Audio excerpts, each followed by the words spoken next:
Bangladesh school বাহরাইনের উদ্যোগে ইফতার ও দোয়া মাহফিল অনুষ্ঠিত হয়েছে। শনিবার দেশটির রাজধানী মানামায় অবস্থিত স্কুলের প্রাঙ্গণে আয়োজন করা হয় এই মাহফিলের।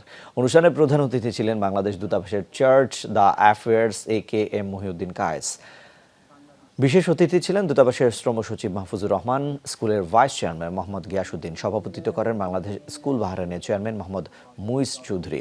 আর উপস্থিত ছিলেন স্কুলের পরিচালনা পরিষদের সদস্য শফি উদ্দিন আহমেদ, ফুয়াদ তাহের সন্তুনু, স্কুলের অধ্যক্ষ তরুণ নায়র, অভিভাবক পরিষদের সদস্য আইনুল হক, মোহাম্মদ সেলিম, এবি জালাল সহ বাংলাদেশ কমিউনিটির রাজনৈতিক, অরাজনৈতিক এবং বিভিন্ন সামাজিক সংগঠনের নেতারা। পবিত্র রমজান মাস উপলক্ষে এত সুন্দর ইফতারের আয়োজনের জন্য বিএসএমআর বাংলাদেশ স্কুলকে বাংলাদেশ দূতাবাসের পক্ষ থেকে ধন্যবাদ জানাচ্ছি।